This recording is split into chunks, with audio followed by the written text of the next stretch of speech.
اور پاکستان کا وہ جو مقام کھو چکا تھا انٹرنیشنل کمیونٹی میں اس کو دوبارہ ریسٹور کیا اور پاکستان کو ایک باعزت مقام جو ہے وہ واپس دلوایا.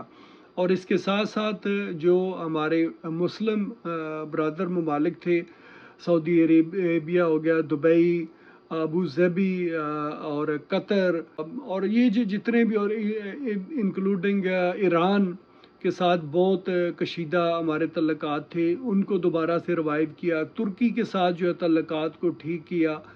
باقی بھی جتنے مسلمان ممالک ہیں ان کے ساتھ دوبارہ سے جو ہے ایک بانڈ ہم نے اسٹیبلش کیا، اور الحمدللہ اب مسلم دنیا میں بھی ہماری ایک بہت اچھی پوزیشن بن چکی ہے، اور باقی دنیا بھی ہمارے ساتھ چل رہی ہے، انکلوڈنگ رشیا. تو یہ سارے چیلنجز تھے جن میں 16 مہینوں میں جو ہے یہ پی ڈی ایم کی حکومت نے اوور کم کیا. اور ہم امید کرتے ہیں کہ اب ظاہر ہے کیئر ٹیکر جو سیٹ اپ آ گیا ہے، ہم سمجھتے ہیں کہ انشاءاللہ تعالی جب الیکشن ہوں گے تو بہتری آئے گی. اور اس کے ساتھ ساتھ جو ظاہر ہے 9 مئی کا جو واقعہ آیا، اس نے پاکستان کی جڑوں کو ہلا کے رکھ دیا کہ نیازی صاحب نے افواج پاکستان کے اندر اسپیشلی بغاوت کروانے کی کوشش کی، جس میں وہ کامیاب نہیں ہوئے. اگر کامیاب ہو جاتے تو آپ تصور نہیں کر سکتے کہ پاکستان میں کس طرح کی تباہی آتی. اور ظاہر ہے اگر فوج میں بغاوت ہوتی تو جو پی ڈی ایم کی حکومت تھی وہ بھی ڈیفینیٹلی ختم انہوں نے کرنی تھی. وزیر اعظم شہباز شریف صاحب اس وقت ملک سے باہر تھے، آرمی چیف عاصم منیر صاحب جو ہے وہ بھی ملک سے باہر تھے.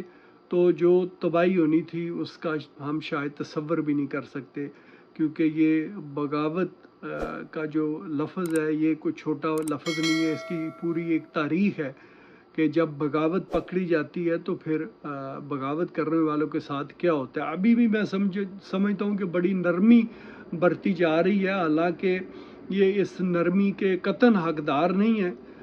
ان کو قرار واقعی سزا ملنی چاہیے. جو بغاوت کرتے ہیں، بغاوت غداری ہوتی ہے، اس کی سزا جو ہے وہ آپ سمجھ سکتے ہیں کہ کیا سزا ہو سکتی ہے. تو آنے والے دنوں میں ہوپ فلی، ظاہر ہے ابھی یہ 9 مئی کا جو کیس ہے وہ چل رہا ہے، اور 9 مئی جو ہے پاکستان کا 9/11 اس کو جو ہے وہ سمجھا جاتا ہے کہ بلکہ 9/11 سے بھی اوپر کی یہ بات تھی کہ جب افواج پاکستان پہ جو ہے وہ ڈائریکٹ حملے کیے گئے. تو جو بھی اس میں شامل ہیں جی ملزمان، انکلوڈنگ نیازی صاحب، سب کو قرار واقعی سزا انشاءاللہ تعالی ضرور ملے گی.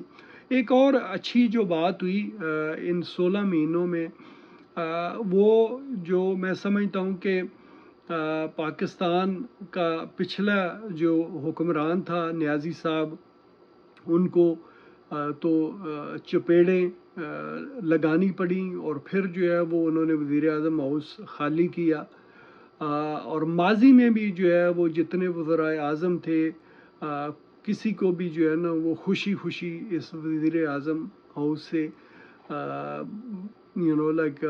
رخصتی نہیں ملی.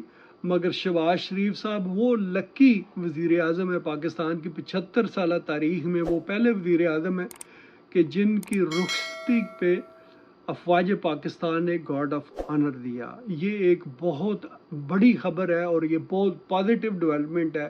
آئی ہوپ کہ آنے والے سالوں میں یہ ورکنگ ریلیشن شپ جو ہے نا between establishment and the government اسی اچھے طریقے سے چلتی رہے، اور پاکستان جو ہے وہ آگے بڑھتا رہے.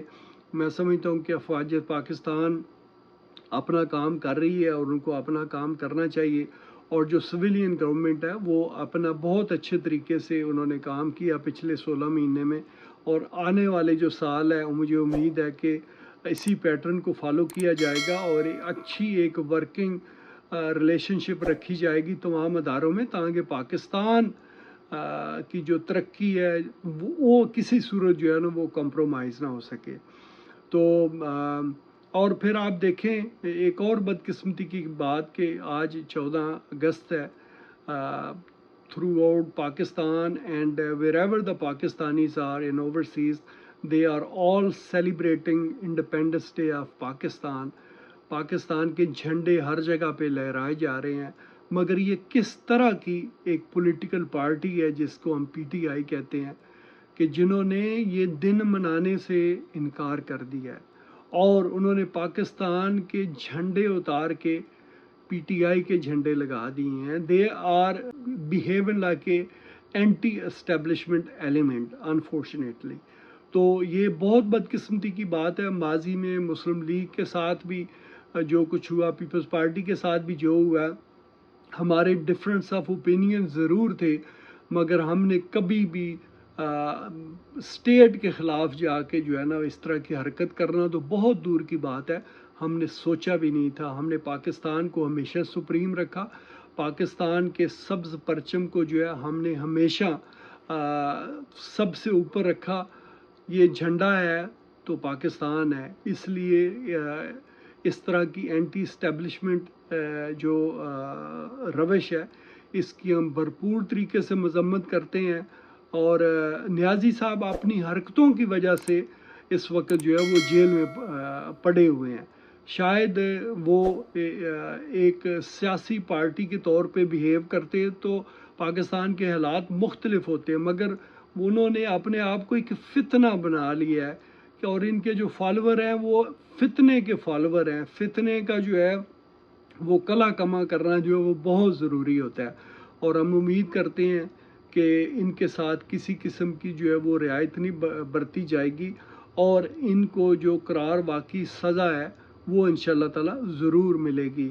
پاکستان کے سامنے، پاکستان کے آگے کسی قسم کا بھی کوئی کمپرومائز نہیں ہے. پاکستان ہی ہماری ریڈ لائن ہے، افواج پاکستان ہی ہماری ریڈ لائن ہے. تو جاتے جاتے اللہ تعالیٰ پاکستان کو سلامت رکھے تا قیامت رکھے، اور پاکستان جو ہے دن دگنی رات چگنی ترقی کرے. آپ سب کو جشن آزادی بہت بہت مبارک ہو. افواج پاکستان زندہ باد، پاکستان پائندہ باد. اللہ حافظ.